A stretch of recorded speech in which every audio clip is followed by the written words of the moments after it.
What is the point of coming back to Earth again and again if our memory gets wiped out and we don't remember anything from life to life? I mean, how are we supposed to retain and move forward? That might be the way you're perceiving it, but it's not actually truly what happens. Let me start by saying this. Imagine if you could remember everything that happened to you from every other life that you've ever lived. You'd be so busy in this lifetime chasing down people who did you wrong or killed you or did other horrible things to you that you would be distracted from completing any mission or learning any lesson in this lifetime because you'd be trying to wrap up all these loose ends from all these other lives. I mean, it would be a real mess. Not to mention, those were just roles that we played. Those things didn't really happen to us, the true us. They were roles we played, good guy, good cop, bad cop, in order to learn lessons and to have experiences. That's not really who we are. I mean, imagine if you've had 150 different lives on Earth. You're not those personalities now. You just put on that costume, so to speak. But let's get back to the learning aspect from life to life. So in doing past life regression, I see oftentimes things from other lives that we still need to get healing from. We're holding on to some anger or some resentment or feelings of mistrust and things like that. So what do? We create similar circumstances in lives after that to help us learn how to overcome those things, how to heal from those things. And when we heal it in the current life, it goes back and heals that also from those other lives. So in that way, we are making forward progress. Not only that, but when I ask my clients' higher selves, once we bring their higher self forward and they start channeling their higher self under hypnosis, what talents or abilities does this person have from other lives that they can tap into now? Their higher self usually brings up several different things and says they're fully available to them. They're in the recesses of their mind, of their subconscious. And all they have to do is open up and access them. So how do you open up and access this information or these talents and these abilities? Well, the most important thing is you have to actually connect to your spirit. And that is asking a lot for most people. Most people go through their whole lives being connected to their persona or their personality, or some people call it their ego self. That's the you that judges things right and wrong, good and bad, left and right.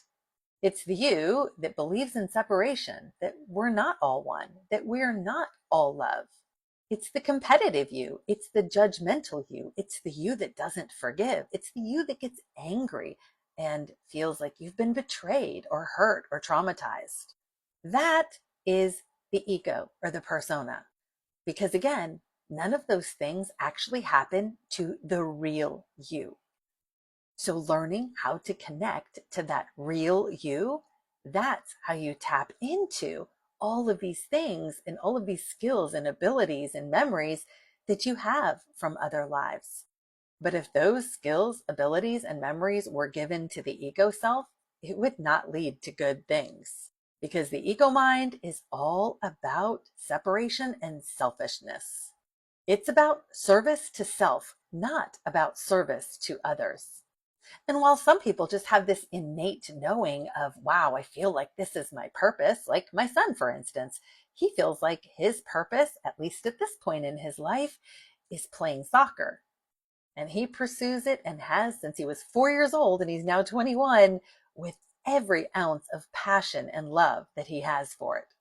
But other people spend many years trying to figure out, what is my purpose? What is my mission? Why am I here?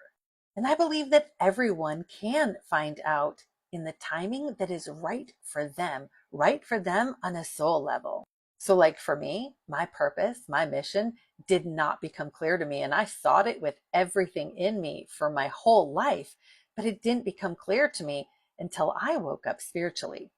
And because it involved spiritual work like this, it couldn't become clear to me before then.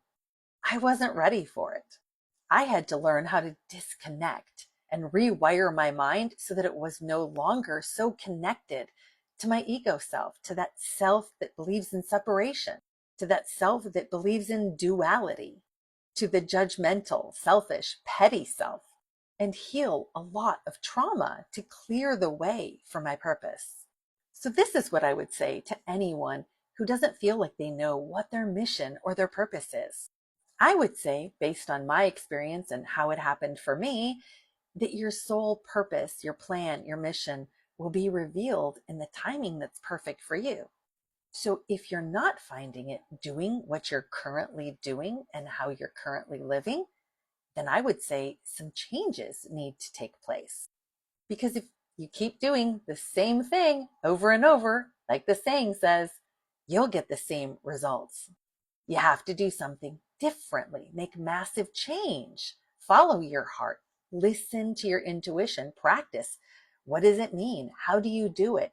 Finding some books, finding some resources, finding some teachers, and changing your perception, changing your perspective, changing the way that you're living and thinking and being, if you want to find it.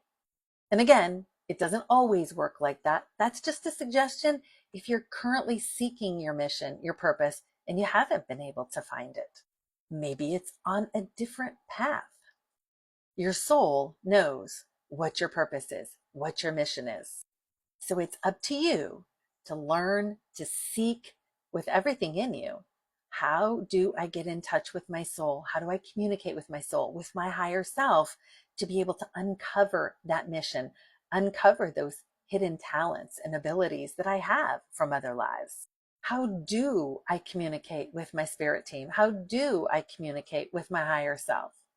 And I have a lot of videos here on my channel that you can go back and look through all kinds of videos to learn tips about how to communicate with your higher self. And I also have a course on my website, Spiritual Awakening Bootcamp, and then Connecting to Your Higher Self, that also teaches these things. But there's lots of resources out there, and it's up to you to seek them. No one can make this happen. No one can make your mission or your purpose appear. It's truly up to you. And if it doesn't happen, that's on you. I didn't give up. I was seeking and seeking and seeking, and I just kept trying and trying and trying and learning and learning and learning and doing things differently. And I finally fell upon it. And it's the best thing that ever happened to me. Or the alternative, you can stay asleep, you can go about life as is, not changing anything and being frustrated that you don't know your mission, that you don't know your purpose, that you can't connect to these other lives. The choice is completely yours.